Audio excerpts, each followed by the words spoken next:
ಒಂದು ದಿವಸ ಸಿಂಹ ನರಿನ ಕರೆದು ಹೇಳುತ್ತಂತೆ, ನೋಡು ನನಗೆ ಇವತ್ತು ಆಹಾರ ಬೇಕು, ನೀನ್ ಆಹಾರ ತಗೊಂಬಂದ್ ಕೊಟ್ರೆ ನೀನ್ ಬಿಡ್ತೀನಿ, ಇಲ್ಲಾಂದ್ರೆ ನಿನ್ನೇ ತಿಂತೀನಿ ಅಂತ. ಸೊ ನರಿ ಏನ್ ಮಾಡುತ್ತೆ, ನರಿಗೊಬ್ಬ ಸ್ನೇಹಿತ ಇರುತ್ತೆ ಕತ್ತೆ. ಆ ಕತ್ತೆ ಹತ್ರ ಹೋಗಿ ಹೇಳುತ್ತೆ, ಸಿಂಹ ನಿನ್ನ ರಾಜ ಮಾಡ್ತಾನಂತೆ ಕಾಡಿಂದು ಬಾ ಅಂತ.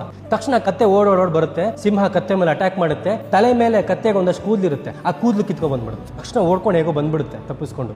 ಬಂದ್ ನರಿ ಹತ್ರ ಹೇಳುತ್ತಂತೆ, ನೀನು ಮೋಸ ಮಾಡಿದೆ, ಸಿಂಹ ನನ್ನ ಮೇಲೆ ಅಟ್ಯಾಕ್ ಮಾಡ್ತು ಅಂತ. ಅವಾಗ ನರಿ ಹೇಳುತ್ತಂತೆ, ನೀನ್ ತಪ್ಪು ತಿಳ್ಕೊಂಡಿದ್ಯಾ, ಅವನಿಲ್ಲಿ ಗಾಯ ಮಾಡಿ ನೀನು ಕೂದಲು ಕಿತ್ತಿರೋದು ನಾಳೆ ಕಿರೀಟ ಇಟ್ಟಾಗ ಕಿರೀಟ ಜಾರಬಾರ್ದು, ಸರಿಯಾಗಿ ಕುತ್ಕೋಬೇಕು ಅಂತ. ಮತ್ತೆ ಕರ್ಕೊಂಡು ಹೋಗುತ್ತೆ ಕತ್ತೆನ ನರಿ. ಎರಡನೇ ಸಲ ಅಟ್ಯಾಕ್ ಮಾಡಿದಾಗ ಕತ್ತೆ ಬಾಲ ಕಟ್ ಆಗ್ಬಿಡುತ್ತೆ, ತಪ್ಪಿಸ್ಕೊ ಬರುತ್ತೆ ಹೇಗೋದು. ಮತ್ತೆ ಬಂದು ನರಿ ಹತ್ರ ಹೇಳುತ್ತಂತೆ, ನೀನ್ ನಂಗೆ ಮತ್ತೆ ಮೋಸ ಮಾಡಿದೆ, ಅವ್ನ ಬಾಲ ಕಟ್ ಮಾಡ್ಬಿಟ್ಟ, ನಾನು ಉಳಿದಿದ್ದೆ ಹೆಚ್ಚು ಅಂತ.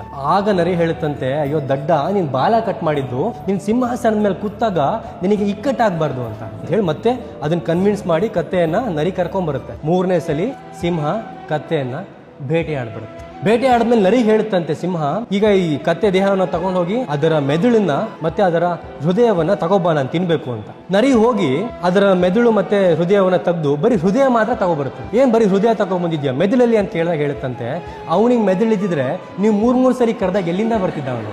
ಒಂದು ಸಲಿ ನಂಬಿ, ಎರಡು ಸಲಿ ನಂಬಿ, ಮೂರನೇ ಸಲಿನೂ ಬೇಕಾದ್ರೆ ನಂಬಿ, ಆದ್ರೆ 3 ಸಲಿ ಮೋಸ ಆಗಿರೋದನ್ನ ಮರಿಬೇಡಿ. ನಮ್ಮ ಸುತ್ತ ನರಿಗಳ ಒಂದು ಸಂಖ್ಯೆ ಏನ್ ಕಡಿಮೆ ಇಲ್ಲ. ನಂಬಿಕೆ ದ್ರೋಹಗಳು, ಬ್ರೇಕಪ್ಸ್ ಯಾಕಾಗುತ್ತೆ ಅಂದ್ರೆ ನಾವು ಬ್ಲೈಂಡ್ ಆಗಿ ಒಬ್ರು ನಂಬಿಡ್ತೀವಿ.